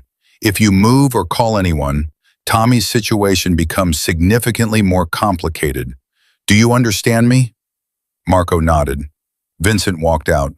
Anthony stayed. Emily took the bottle and went. She was at the nursing station when her hands started shaking. She stood there for a moment and looked at them. Her own hands, steady through everything, through the documentation and the confrontation, and the word yes dropping into the room, and let them shake for 10 seconds. Just 10. Then she pressed them flat on the desk and they stopped. She called Dr. Reyes. He picked up on the second ring. Carter, I have a sample. I need you here, now. How solid is it? He admitted it. A pause. On my way. She looked at the door of 412 down the hall. Anthony was still in there. Marco was still in there. Ethan was still in there, in his crib, gaining grams, breathing steadily, living through a morning he had no idea was the most important of his life. Dr. Reyes arrived 12 minutes later, slightly out of breath. Emily handed him the bottle. He took it with the care of someone who understood exactly what he was holding, which was not just a piece of clinical evidence, but the center point of something much larger. I need a preliminary screen in 45 minutes, Emily said. I'll push it through myself, Reyes said. The results go in the formal record, dated and time-stamped. We document the chain of custody from this moment. Understood. He looked at her. Are you all right? Not really, Emily said honestly, but I'm fine. He left. She sat down at the nursing station and opened Ethan's chart. She began typing the nursing note for this shift. Clinical, precise, every observation logged with exact times. 8:03, visitor arrived. 8:11, visitor produced substance described as herbal preparation. 8:14, substance secured for toxicological analysis. 8:17, visitor verbally confirmed pattern of prior substance administration in interview witnessed by attending nurse and patient's father. She typed it all. Then she sat back and looked at what she'd written. It was real. It was in the record. Whatever happened next, whatever Vincent did in the world outside these walls, whatever the legal consequences were, whatever unraveled among the people Marco had named, this part was done. This part was solid. Ethan's story was documented. What had happened to him had a name now, and the name was in writing with a timestamp and her credentials beneath it. Her phone buzzed. Vincent, she answered. The bottle, he said. How long? 45 minutes. When you have results, I need them immediately. You'll have them before anyone else, she said. How are you? A pause. She wasn't sure why she had asked it. It wasn't her usual kind of question, but something in the morning had moved past the clinical, and she hadn't reeled it back in time. I'm fine, Vincent said. You just found out your uncle was paid to kill your son. Another pause. Longer. I've known things about people that changed everything, he said finally. It doesn't get easier. You just get faster at deciding what to do next. What are you going to do next? Find Tommy, he said, then deal with Ferrante, then deal with Marco. In that order? The order matters, he said. Tommy didn't choose any of this. He comes first. Emily thought about that for a moment. Your uncle put your son in a hospital for 22 days to save his own. I know. Does that change what you do with him? The silence on the line was long enough that she thought he might not answer. I don't know yet, Vincent said, and it was the most honest thing she had ever heard him say. I'll know when I'm standing in front of him again and I see what's in his face. She didn't push it. She had asked more than she'd intended already. The results by 9:30, she said. 9:30, he confirmed. He hung up. Emily sat with her phone in her hand for a moment. Then she set it down and looked at the time. 8:47. 43 minutes until the results. She thought about what those results would confirm, what she already knew they would confirm, and what happened after confirmation. The formal reports, the authorities, the chain of events that would move this story out of the hospital and into a world she didn't control and couldn't manage. She thought about what happened to cases like this once they left her hands. Then she pushed that aside. Her job was what was in front of her. What was in front of her was a baby who was getting better. She got up and went to check on him. Ethan was awake. His eyes were open. Actually open, present, tracking. in a way she hadn't seen since she took the case. She stood over the crib and he looked up at her, and she felt something move through her chest that she didn't have a clinical term for. "Hey," she said softly. "Good morning." He blinked. His hands moved, that reflex surrender motion, and she reached in and let him close his fist around her finger. He held on. Behind her, the door opened quietly. She thought it was Anthony. She didn't turn. "He looks different," said Vincent's voice. Quiet, almost careful. "He's present," Emily said. "That's new. The toxic load is dropping, and he's starting to respond." She heard Vincent come closer, stop beside her at the crib. They stood there together for a moment, the three of them, the man, the nurse, and the baby who had held on through 22 days of something no one had named until yesterday. Ethan's fist stayed closed around Emily's finger.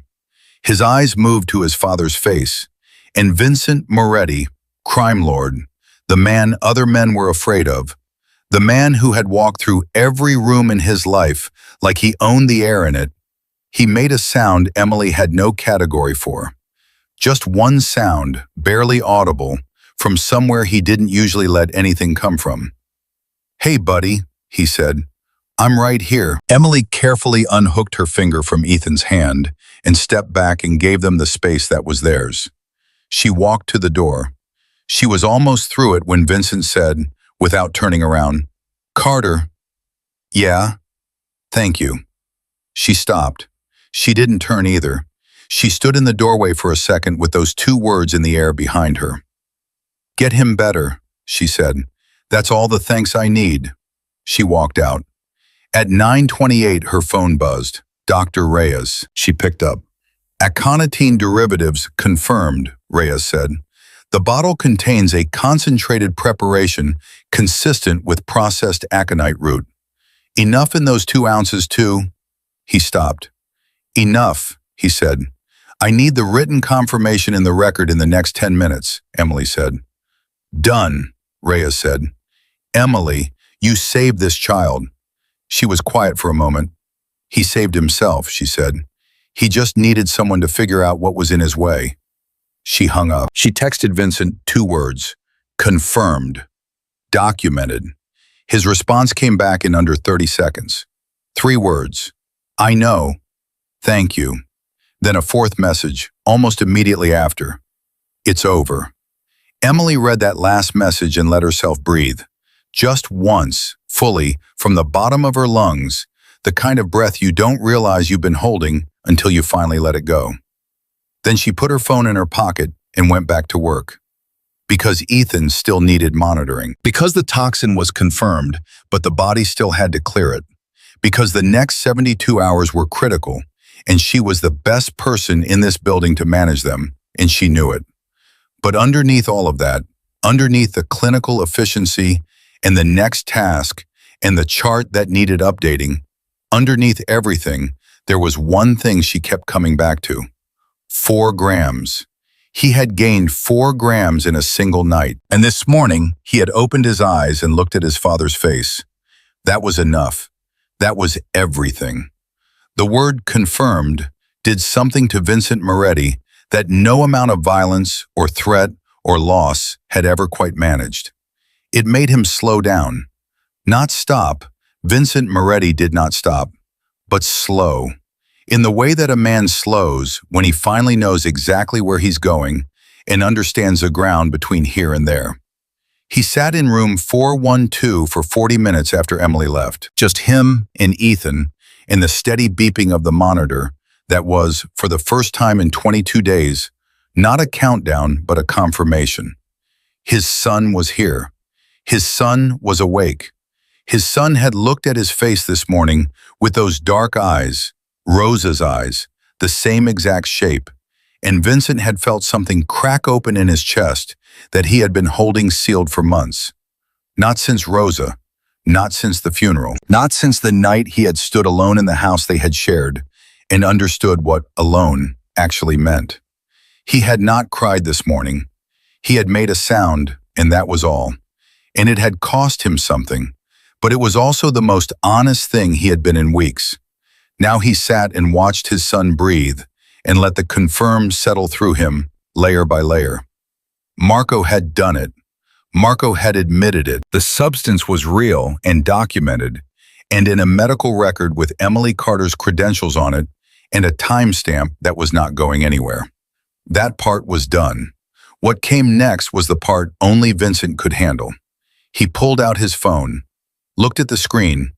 3 messages from Anthony, each one a status update on Tommy's location. The 4th message, just arrived, contained a neighborhood in Palermo and a name. Vincent read it. He put his phone away. He looked at his son one more time.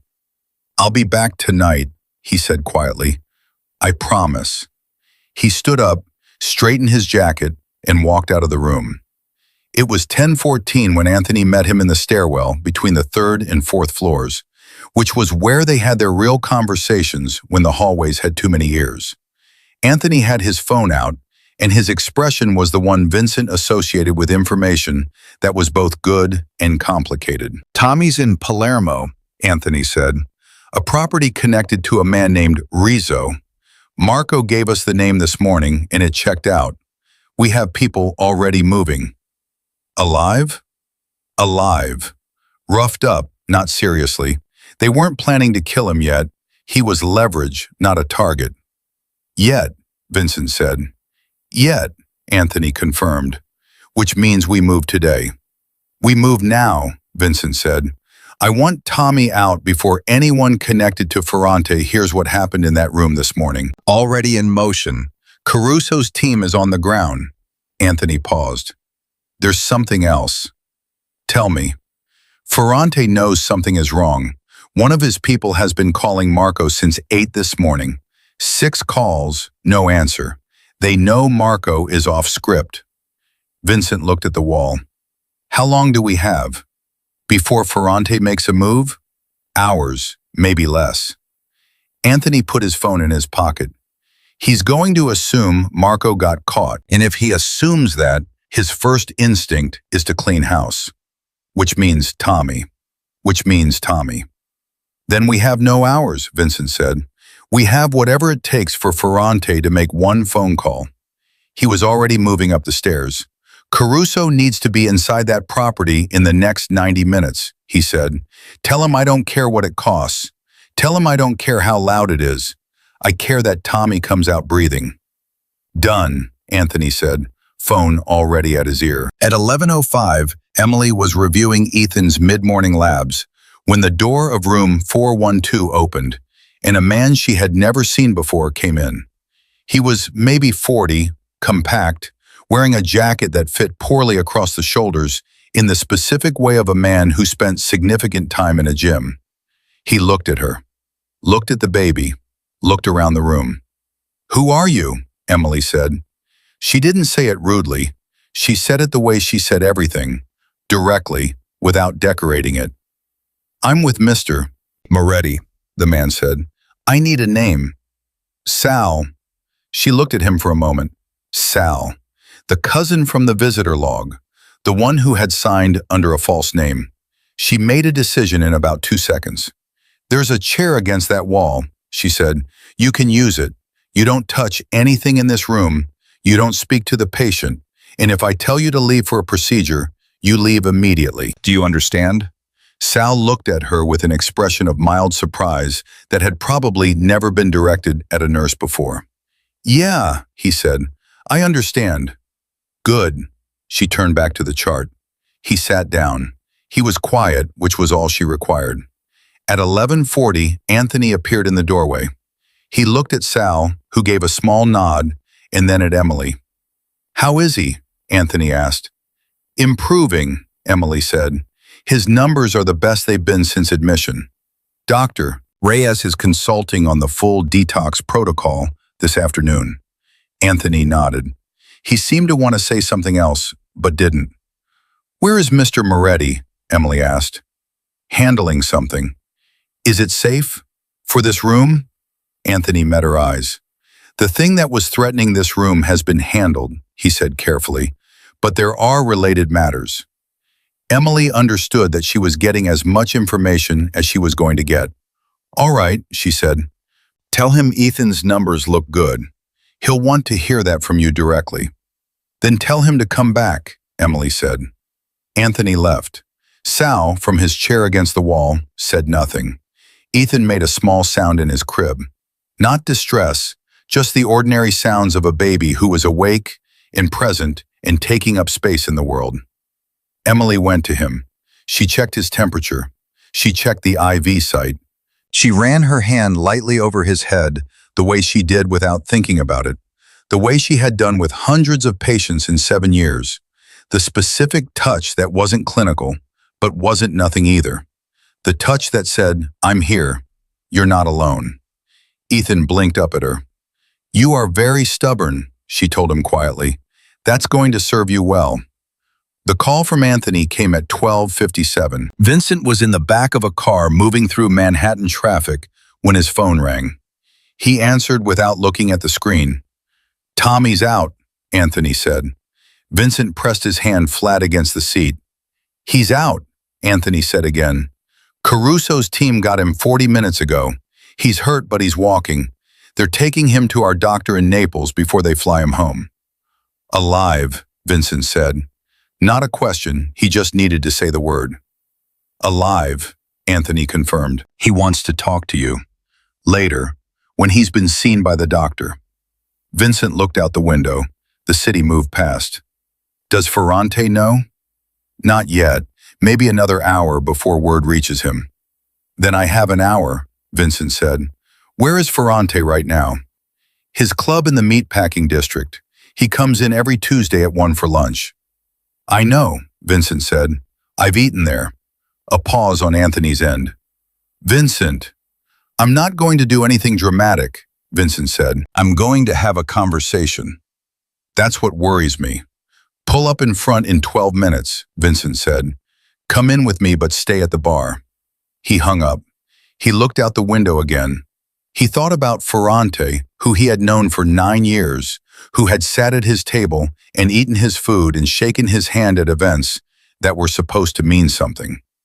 He thought about what Ferrante had set in motion 6 months before Ethan was even born.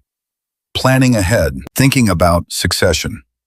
Deciding that a baby who hadn't taken his first breath yet was already a threat worth eliminating. He thought about Marco sitting in that chair in room 412, saying they showed me proof of life and told me what would happen. Vincent understood coercion. He understood impossible choices. He understood what it meant to love someone enough to do the wrong thing to protect them. He did not forgive it, but he understood it. Ferrante was different. Ferrante had no child in a room somewhere with a vial. Ferrante had made a business calculation and then gone home and slept. That was the distinction that mattered. Ferrante's club smelled like money and leather and the particular confidence of a room that had never once worried about who was paying the bill. It was the kind of place that was always slightly dim, always slightly too cold, where the staff had been trained to be invisible. Vincent walked in at 1:04. Ferrante was at his usual table in the back, which Vincent had known he would be because men like Ferrante ran on schedule and habit and the belief that their routine was protected by their reputation. He was eating. A glass of red wine, bread on the side. He looked up when Vincent came in and his expression did something interesting. A half-second calculation, rapid and visible, before the social face came back up. Vincent, he said. He didn't stand. Sal, Vincent said to the man beside Ferrante, give us the table. Ferrante's man looked at Ferrante. Ferrante gave a small nod. The man left. Vincent sat down across from him. He did not order anything. He folded his hands on the table. You look tired, Ferrante said. My son has been in the hospital for 22 days, Vincent said. I haven't slept much. I heard about that. Ferrante's tone was exactly calibrated, sympathetic but not effusive, concerned but not presumptuous. It was masterful, actually. If Vincent hadn't spent the last few hours building the complete picture, he might have found it convincing. How is the boy? He's going to be fine, Vincent said. Something moved in Ferrante's eyes, so quickly, so briefly, that in a different context Vincent might not have caught it. A recalculation, a door closing somewhere. "I'm glad to hear it," Ferrante said. "I thought you would be," Vincent said. "I thought I'd come tell you in person." Ferrante looked at him. His hands were still around his wineglass. His face was completely composed. Vincent had to give him that. Ferrante was good. Years of practice at a table like this, in rooms like this, staying composed while the information shifted around him. He was good. But Vincent was better. "We found Tommy," Vincent said. "This morning. He's on his way to Naples right now." The wineglass didn't move, not even slightly. "Tommy Moretti," Ferrante said. "Marco's boy. I heard he was in Italy somewhere." "You heard that because you knew exactly where he was," Vincent said. "You've known for 7 weeks, since your people took him to use as leverage over Marco to do what Marco did." Silence. "And this morning," Vincent continued, "a nurse at St. Carmine's confirmed clinical evidence of deliberate poisoning of my son with an aconitine compound. That confirmation is in his medical record. It's documented, witnessed, time-stamped, and it names the substance and the method. Marco is in police custody as of 40 minutes ago." This was not entirely true. Marco was still in room 412 with Anthony watching him. But it was true enough for this conversation. "He told us everything." Ferrante set his wineglass down. He looked at Vincent across the table, and for the first time the social face was gone, and what was underneath it was not fear exactly, but the particular expression of a man who has been playing a long game and has just watched the board cleared. "You're going to tell me what happens next," Ferrante said. "I'm going to tell you what I decided on the way here," Vincent said. "I spent 22 days in a hospital room watching what you set in motion. I watched my son, my 4-month-old son who cannot speak, cannot ask for help, cannot defend himself. I watched him lose weight every day while the best doctors in New York City couldn't figure out why. Because you looked at my family and made a calculation." Ferrante said nothing. "You're going to transfer the West Side arrangement to me," Vincent said. "The warehouses, the contracts, the Delancey relationship, all of it. You're going to do it quietly and completely and in writing, and it's going to be done by Friday." Ferrante's jaw shifted. The West Side arrangement was worth considerable. That was an understatement, and both of them knew it. That's what it costs," Vincent said. "And in exchange, what I know stays where it is. Marco's statement implicates Marco. The clinical record names a substance, not a source. You walk away from this table, and you continue your life." He paused. "That's the offer. And if I decline? Then what I know doesn't stay where it is," Vincent said simply, "and I stop making offers." The room was very quiet around them. The staff moved invisibly at the edges. Ferrante looked at the table, then at his wineglass, then at Vincent. "Friday," he said. "Friday," Vincent confirmed. He stood up, buttoned his jacket. "I hope your son recovers fully," Ferrante said. The social face was back. It was extraordinary. "He will," Vincent said. "He's stubborn, gets it from his mother." He walked out. At 2:33, Vincent walked back into room 412. Sal was in the corner chair, apparently asleep. Emily was updating the chart at the rolling desk near the window. Ethan was in the crib, awake, doing the thing he had started doing this morning, tracking movement, following faces, being present in the room in a way that 4 weeks ago would have seemed impossible. Emily looked up when Vincent came in. She read his face the way she had gotten good at reading it. Not the surface, which told you nothing, but the space behind the eyes, where Vincent kept the things that were actually happening. "Tommy," she said quietly. He looked at her. "Out. Safe." She nodded. "Ferrante?" "Handled." "Marco?" Something complicated moved across his face. "Handled differently," he said. She didn't push it. She had learned in 3 days which things were hers to push and which were his to carry. "Come look at your son," she said instead. He crossed to the crib, stood over it. Ethan looked up at him. He's been doing that all morning, Emily said. Tracking, focusing. His alertness is markedly improved from yesterday. She paused. He's looking for you specifically. I've watched him do it every time the door opens. Vincent's throat moved. He knows your voice, Emily said. You've been talking to him every day. He knows you. Vincent reached into the crib, slowly, carefully, the way she had seen him do exactly twice in 3 days, and rested his finger against his son's palm. Ethan's hand closed around it, immediately, completely, with all the grip that a small recovering body could manage. Hey, Vincent said, so quietly it was barely sound. Emily stepped back. She picked up the chart and made herself look at it so that she was somewhere else for a moment. Behind her, she heard Vincent say something to his son in a low voice, something she couldn't make out and wasn't trying to. And she heard the quality of it, the register, the particular unguarded frequency of a man talking to someone he was certain couldn't use it against him. She kept her eyes on the chart. After a moment, Vincent straightened. He turned around and he looked at Emily with an expression she had never seen on him before. Not soft exactly, he didn't really do soft, but open. Fractionally, carefully open. Like a door cracked an inch by someone who wasn't sure yet what was on the other side. I need to ask you something, he said. All right. The hospital, he said. The administration, the reporting requirements. Where does this go from here on the clinical side? What do you have to do? Emily set the chart down. Dr. Reyes is coordinating with hospital administration and the attending physicians on the formal reporting. Because there's confirmed deliberate poisoning of a minor, there are mandatory notifications. Child Protective Services, the police department.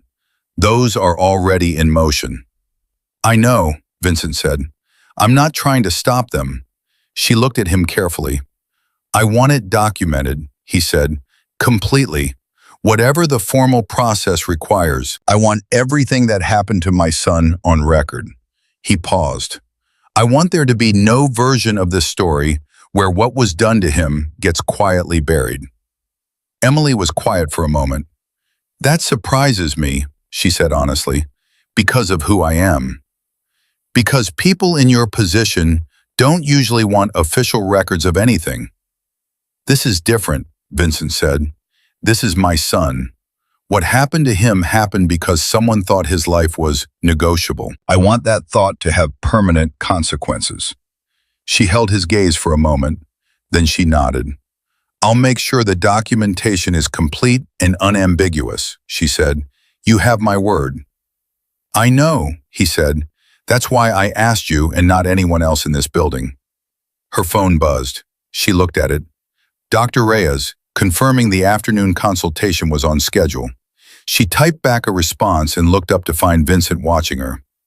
Can I ask you something? She said. He waited. Why didn't you fire me the first day? She said. I came in here and told you I was taking over access to your son's room and nobody was getting in without my approval.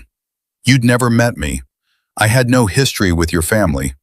Most people in your position would have had me removed from the floor. Vincent considered that. Most people in my position don't have a son who is dying for reasons nobody can explain, he said. When you've exhausted every option you trust, sometimes the only rational move is to trust the thing you haven't tried yet. That's very pragmatic. I'm a pragmatic person. And? He looked at her. And you weren't afraid of me, he said. In my experience, the people who aren't afraid of me are either very stupid or very certain. You weren't stupid. She almost smiled. So you gambled on certainty. I gambled on you, he said. It was a good bet. She looked at the crib, at Ethan, who had fallen asleep again. The good kind of a sleep. The heavy, nourished sleep of a body that was finally doing the work of recovery instead of survival. Your son is going to be fine, she said. Not cautiously fine, not probably fine. Fine. The compound is clearing. His numbers are trending in the right direction across every marker I'm watching. In 72 hours, I expect to be looking at a clinical picture that matches a healthy 4-month-old infant. She heard Vincent breathe. 72 hours, he said, give or take. He looked at the sleeping baby for a long time. His mother would have liked you, he said.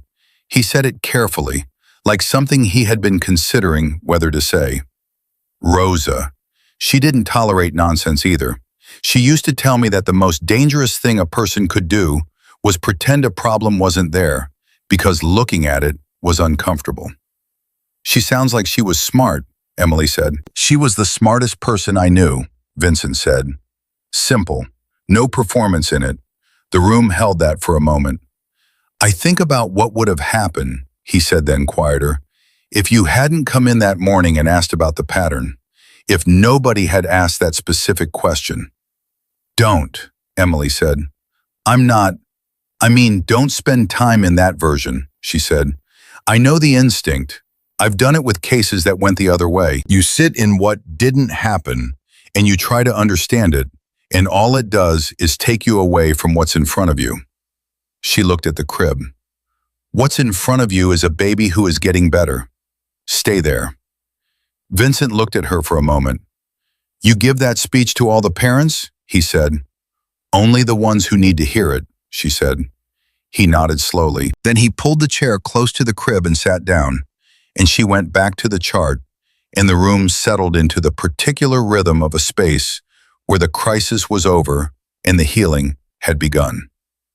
At 4:15, Sal woke up in the corner chair, looked around, appeared to remember where he was, and quietly resumed his silent vigil.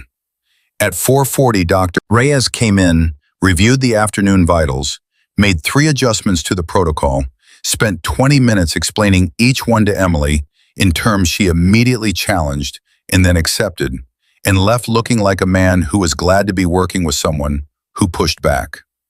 At 5:02, Anthony returned and leaned down to speak quietly to Vincent, and Vincent listened and nodded and said something back in a voice too low for Emily to catch, and she didn't try. At 5:30, Ethan woke up hungry. This was new. This was different. He had been feeding poorly for 22 days, weak, reluctant, stopping before he'd taken enough. Emily prepared his formula herself, the way she had done every feeding since the lockdown began, and she handed the bottle to Vincent without being asked. Vincent looked at it, looked at her. He needs to know your hands, she said, not mine. Vincent took the bottle. He looked at his son, who was making the ancient, indignant sound of a hungry baby with no patience for delay, and he laughed.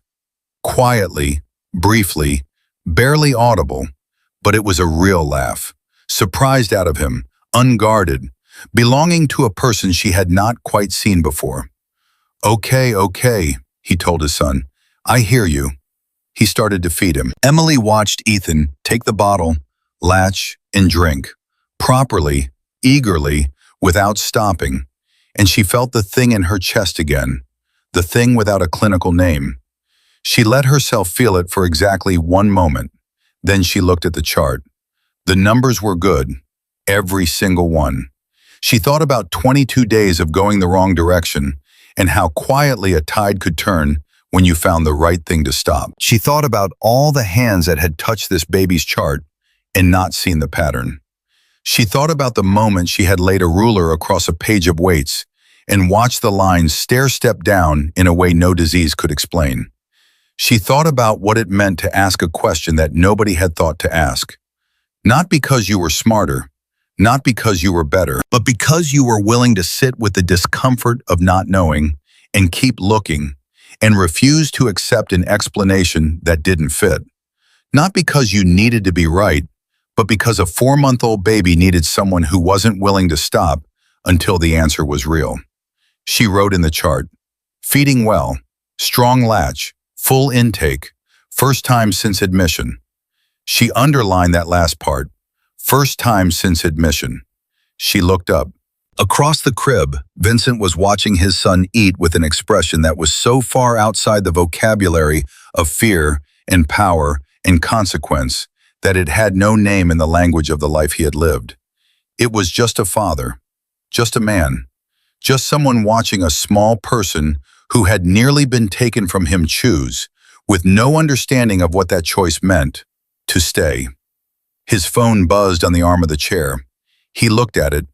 His jaw tightened momentarily. Then he put the phone face down without answering. Ethan kept eating. Vincent kept watching. Emily kept writing. Outside, the city did what cities do. Moved, breathed, carried its 10,000 simultaneous lives in all directions at once, indifferent and relentless. The machines in room 412 beeped their steady confirmation. The light changed in the window the way it does at the end of an afternoon, when the day has been long and hard and is finally, cautiously, starting to let go. 72 hours, give or take. Emily looked at the clock. They had already used 11 of them, and for the first time in 22 days, every one of those 11 hours had gone in the right direction.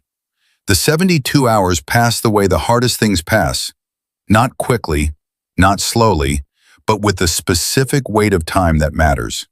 Emily tracked every hour of it. She tracked it in the vitals, in the feeding logs, in the morning weights that moved in the right direction for the third consecutive day, and in the face of a baby who was, hour by hour, becoming more himself. On the morning of the third day, Ethan laughed. It was small. It was brief. It was the barely there sound of a 4-month-old discovering that his body could make a new noise. But Emily heard it from across the room and stopped writing mid-sentence. And Vincent, who had been on his phone near the window, put the phone down and turned around. And for a moment, neither of them said anything. Then Vincent said, very quietly, "Was that?" "Yes," Emily said. He crossed to the crib in 3 steps. Ethan looked up at him with those dark eyes and made the sound again. Not quite a laugh, not quite a coo, something in between, something new. And Vincent put his hands on the rail of the crib and dropped his head for a moment and said nothing. Emily looked at the chart. She gave him 30 seconds of not being watched. Then she said, "I want to run his morning panel before Dr. Reyes comes in. But Vincent," she waited until he looked up, "he's ready to go home." The words landed differently than she expected. She had delivered good news to parents hundreds of times. The child is stable. The child is improving. The child is out of danger. She had a vocabulary for it, a practiced tone that was warm but measured. But looking at Vincent Moretti's face when she said those 4 words, she understood that this particular good news was in a category of its own. Because this baby had not simply survived an illness, he had survived a choice someone had made, and the distance between those two things was enormous. "How soon?" Vincent said. "Pending this morning's results, 48 hours, maybe less. And he'll need monitoring and follow-up," Emily said. "The compound is metabolized, but his system has been under stress for 3 weeks. I want to set up a schedule with a pediatrician I trust. But clinically, in terms of the acute danger, yes, he's through it." Vincent looked at his son for a long moment. "Okay," he said. Just that, just the one word, but she heard everything in it. The weeks of not okay, the 22 days of the wrong direction, the morning of the admission on the phone when he'd said, "confirmed," and she'd heard him breathe. All of it folded into one quiet word that meant its opposite. She started the morning panel.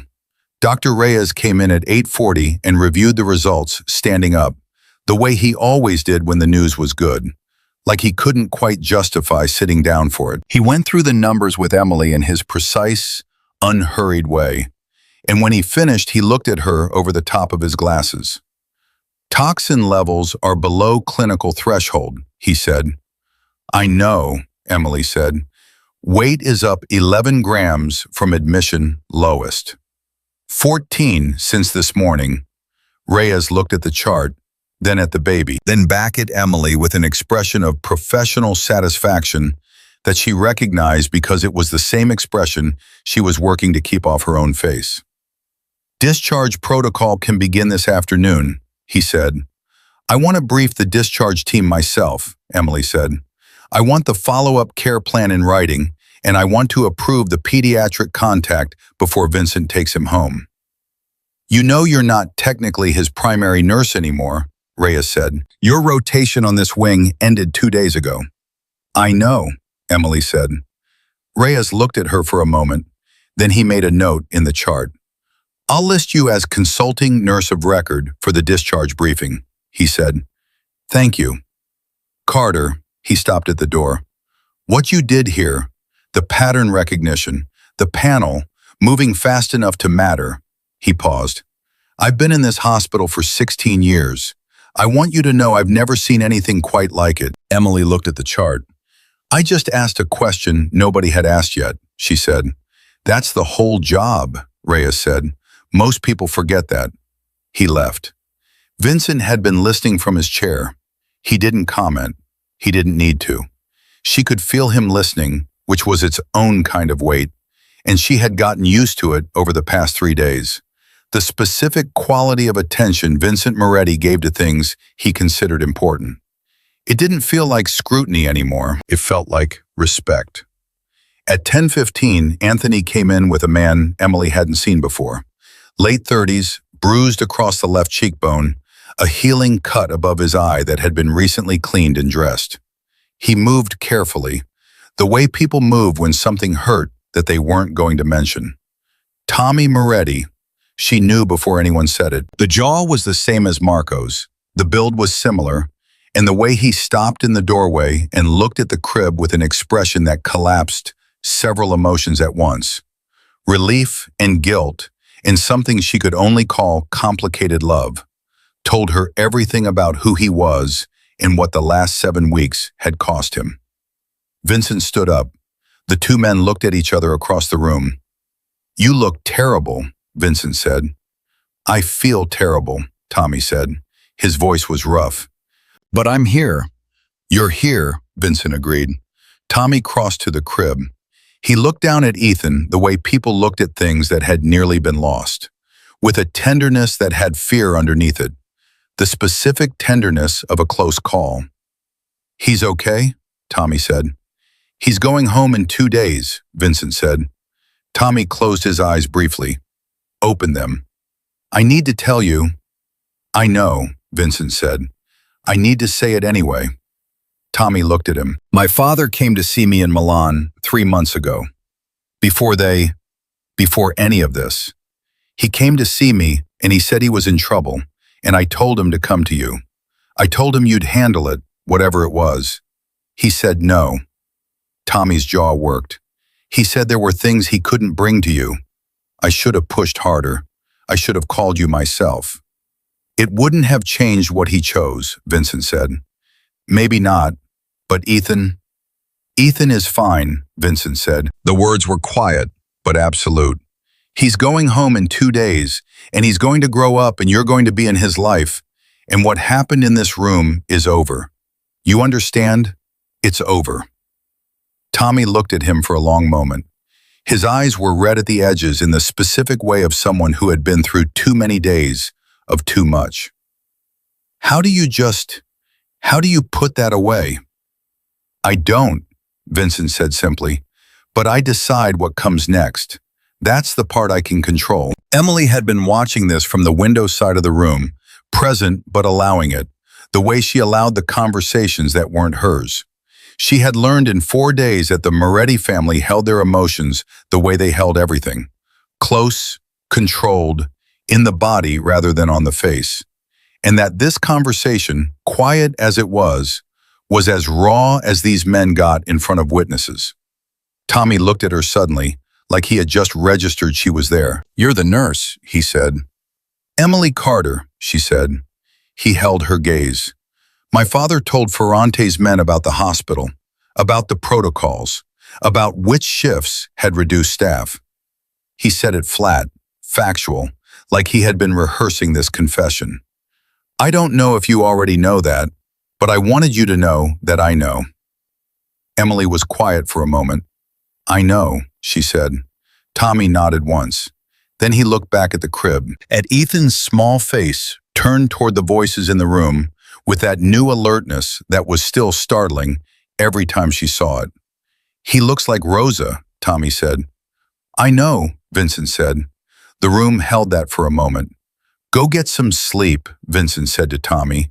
You look like you need it more than anything else in the world. Tommy almost smiled. It was the shadow of a smile, the shape of one. Yeah, he said, I do. He touched the crib rail once, gently, with 2 fingers. Then he left. Anthony followed him out. The room was quiet again. Ethan made a sound.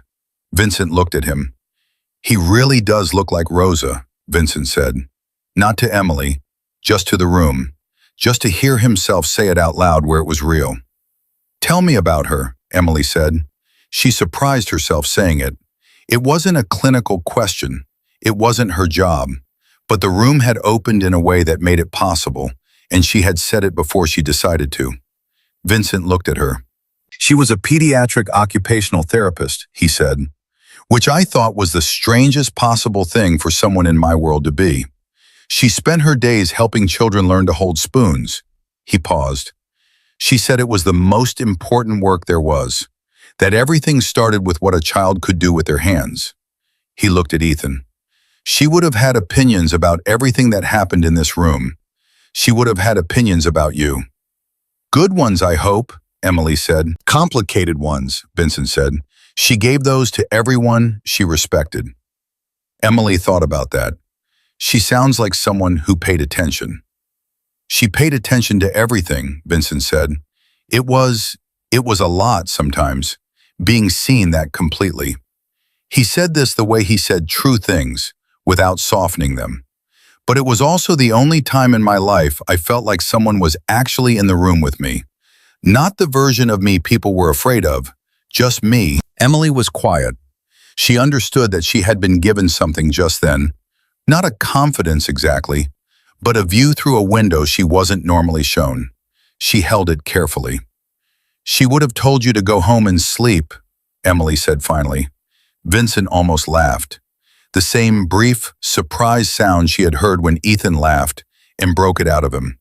Yeah, he said, she would have. She'd have been right. She usually was, he said. The discharge paperwork began that afternoon. Emily handled it the way she handled everything, completely, without delegating the parts that mattered. She coordinated with the pediatric follow-up team, reviewed the monitoring schedule, briefed the home care nurse who would check in for the first 2 weeks, and went through the protocol twice with Vincent until she was satisfied he could recite it back to her in the right order. At one point, he stopped her mid-sentence. Emily, he said. She looked up. I know you're going to make sure this is right, he said. I know that about you. You don't have to do it twice. She looked at him for a moment, then she closed the folder. Force of habit, she said. I know, he said. I'm not complaining. She set the folder on the tray. There's something I want to talk to you about, she said. Something separate from the discharge. All right, after this is done, after Ethan is home and stable, the hospital is going to be dealing with the formal fallout from what happened here. The board will review how this went undetected for 22 days. There will be policy changes, new screening protocols. She paused. I've been asked to lead that review. Vincent watched her. By who? By the chief of medicine, she said, and by the nursing director. This morning, they want me to design the new intake protocol for cases where standard diagnostics aren't producing answers. You should do it, Vincent said immediately. I haven't decided yet, she said. He looked at her. Why? Because I'm an ICU nurse, she said. I'm good at it. I know exactly what I'm good at and exactly why I'm good at it. And it has everything to do with being in the room, being at the bedside, being the person who notices the thing that doesn't fit. She held his gaze. Administrators don't do that. They write protocols and run meetings, and they do important work. But it's not the work I know how to do. So say that, Vincent said, to the chief of medicine. To whoever you need to say it to, he said. Tell them you'll consult. Tell them you'll build the protocol. Tell them it has to be done from the floor level, not the office level, or it won't work. He paused. You know what the problem was? You're the only person in this building who actually knows, from the inside, how that kind of thing gets missed. That's not the same as knowing how to run a committee. Emily looked at him. That's surprisingly nuanced for someone who manages things by locking them down. I manage things by understanding what they are, Vincent said. Locking them down comes after. She almost smiled. I'll talk to them tomorrow, she said. Good. She picked the folder back up. There's one more thing, Vincent said. She waited. He was quiet for a moment, in the way that meant he was deciding how to say something. She had learned this pause. It was different from his other silences. It was the pause that came before the things he meant most. I want to build something, he said. A center, pediatric, focused on cases that fall through the diagnostic cracks, the patients nobody can figure out, the charts that don't make sense, the babies who keep losing weight while the best specialists in the city argue about their panels. He looked at the crib. I want it to be somewhere that has people like you in it, not as administrators, as the people who actually work the cases. Emily was very still. I'm not asking you to run it, he said. I know that's not what you want. I'm asking you to tell me what it needs. What would make it actually work instead of just looking like it works? She thought about that for a long moment, thought about 22 days, thought about the ruler on the page of weights, the stair-step pattern, the question no one had asked, thought about all the other rooms in all the other hospitals where something similar was happening right now. Some baby, some chart, some number moving in the wrong direction, while good doctors ran standard panels and got standard results and missed the thing that didn't fit. It needs people who are trained to be uncomfortable, she said. That's the real answer. Not more technology, not better equipment. Those matter, but they're not the gap. The gap is that we train clinicians to be confident, and protocols make everyone feel like confidence is the same as correctness. You need people who know the difference, who can sit with not knowing and keep looking anyway. Vincent listened. You need to build the culture before you build the building, she said. Otherwise, you just have an expensive room with the same problem inside it. So help me build the culture, he said. I'll think about it, she said. That's more than no, he said. It's not yes. I know, he said. I'll take it. Discharge day came on a Tuesday morning, 41 days after Ethan Moretti had first been admitted to St. Carmine's Pediatric Center. Emily was there from 6. She had slept 4 hours, which was normal for her, and had been through the final labs twice before the day shift arrived. Every number was where it needed to be. She stood at the nursing station and looked at the final chart, the complete record from admission to discharge, and thought about what it contained. 22 days of wrong direction, 3 days of lockdown, 1 confirmed diagnosis, 1 documented confession, and then 17 days of careful, steady recovery. The full shape of the story, told in times and measurements and clinical observations, and 1 targeted toxicology panel that had changed everything. She put the chart down. She walked to room 412. Vincent was already dressed.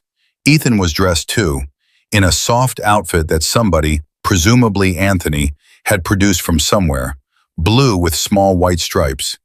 And he was awake and looking at the ceiling and doing his new thing with his hands, the opening and closing that meant his brain was making connections it hadn't been making 3 weeks ago. He looked enormous to her suddenly. Not physically, he was still small, still catching up, but present, occupying his space in a way he hadn't been capable of for the first 25 days of her knowing him. "Good morning," she said. "Good morning," Vincent said. He was standing at the window, jacket on. He looked rested in a way she hadn't seen him look, like something had been put down that he had been carrying for a long time. "Final labs are clear," she said. "I've signed off on the discharge paperwork. You can go home whenever you're ready." Vincent nodded. He looked at his son. "I've been trying to figure out what to say to you," he said. "I've been working on it for 3 days, and I haven't come up with anything that doesn't sound like either too much or not enough." Emily set the chart folder on the tray. "You don't have to say anything." "I know I don't have to," he said. "I want to." He turned from the window. What you did for my son, the pattern, the lockdown, sitting in this room at 6 in the morning waiting for Marco to walk in, that wasn't just your job. I know the difference between someone doing their job and someone deciding that a particular life matters enough to go further than the job requires. She held his gaze. Ethan is alive because you decided that, he said. That's what I've been trying to find the right words for. There aren't any, so I'll just say it flat. My son is alive because you refused to look away when everyone else had decided to keep looking in the same direction. The room was quiet. Emily had received gratitude from families before. She had heard "thank you" in 100 different registers: desperate, relieved, exhausted, formal. She had learned not to let it move her too much in either direction, because the work went on and the next room needed what this room had just finished needing, and staying level was how you stayed capable. But this was different. She knew it was different, and she let herself know it.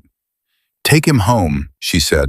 Take him somewhere safe and quiet, and let him get fat and loud and make everyone around him crazy. Vincent almost smiled. Is that a clinical recommendation? Absolutely, she said. I'm putting it in the discharge notes. He picked up his son. He did it the way he had learned to do it over the last few days, with more confidence than the first time she had seen him do it, when his hands had been so careful they were almost not touching. Now he picked Ethan up like someone who had remembered that he was allowed to hold him, like someone who had stopped being afraid of it. Ethan grabbed his lapel immediately. He does that, Emily said. I know, Vincent said. He looked down at his son's face. He does it constantly. Anthony appeared in the doorway with a car seat and the specific expression of a man who had managed many complicated situations and found the mechanics of infant car seat installation genuinely more challenging than most of them. Emily took it from him, checked the installation in approximately 40 seconds, and handed it back. Rear-facing, she said, until he's 2. I know, Anthony said, with the tone of a man who had been told this already and was relieved to be told it again. She walked them to the elevator. This was not standard. Nurses did not typically walk discharged patients to the elevator. She did it anyway. She walked beside Vincent and watched him carry his son down the hallway, past the nursing station where Carol, who had printed the visitor log 10 days ago, looked up and watched them go with an expression that said, she understood more of what had happened in room 412 than anyone had officially told her. At the elevator, Vincent turned to Emily. I'll be in touch about the center, he said, when you've had time to think. Give me 2 weeks, she said. Take 3, he said. It's a big decision. She looked at Ethan, who was studying his own fist with the concentrated attention of a person working through a difficult problem. He's going to be fine, she said, one more time, for herself as much as for Vincent. He's going to be more than fine, Vincent said. He's Rosa's son. He paused. And he's stubborn. You said so yourself. The elevator opened. Vincent stepped in. He turned around. He looked at her across the small distance between them with that open, fractional look she had seen for the first time 3 days ago. The door cracked an inch by someone still deciding what was on the other side. Thank you, Emily, he said. The door closed. She stood there for a moment in the hallway outside the elevator. She heard the elevator descend. She stood in the specific quiet that follows the conclusion of something that took everything you had. Then she turned around and walked back to the nursing station. There was a chart waiting. There was always a chart waiting. There was a patient in room 408 who had been admitted overnight with symptoms that the attending physician had flagged as complex and unresolved. And the day shift nurse had left a note that said something about the numbers not quite adding up. And Emily had looked at it that morning and felt that feeling. The familiar feeling. The one she had learned to trust. She sat down. She picked up the chart. She started reading. The hospital moved around her the way hospitals move. Constant, indifferent, full of people in crisis in people in recovery, in people doing the work of staying present in rooms where presence was the most important thing you could offer. In the parking structure 2 floors below, a car pulled out into the Manhattan morning carrying a man and his son. The son was asleep already, the deep, settled sleep of a baby who had somewhere to go. The man drove with one hand and kept the other arm stretched along the back of the car seat, the way people do when they can't quite stop touching what they almost lost. In room 412, the bed was already being remade by a staff member who had no idea what had happened in it. The monitors had been reset. The chart had been filed. In 40 minutes, there would be another patient in that room, and the room would have no memory of Ethan. No memory of the woman who had sat beside that crib at 6 in the morning, waiting for a door to open. No memory of a small glass bottle on a rolling tray, or a word spoken in a waiting room that had no clean answer. The room would not remember. But Emily Carter would.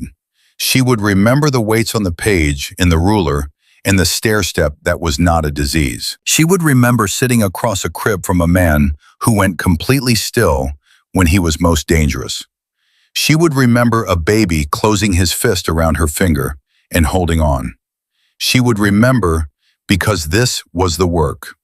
Not the protocol, not the panel, not the documentation. Though all of those mattered, all of those were necessary. The real work was the refusal to accept an explanation that didn't fit. The refusal to look away because looking was uncomfortable. The refusal to let a life become a case number on a chart moving in the wrong direction without asking one more question, one different question, the question that nobody had thought to ask yet. Some people changed fate with power. Some people changed it with money or connections, or the particular authority that came from being the most frightening person in the room. And some people changed it by picking up a ruler, laying it across a page of numbers, and trusting what the line showed them. Emily Carter set down the chart for room 408. She picked up her pen. She started writing. The work did not stop. It never stopped, and she would not look away.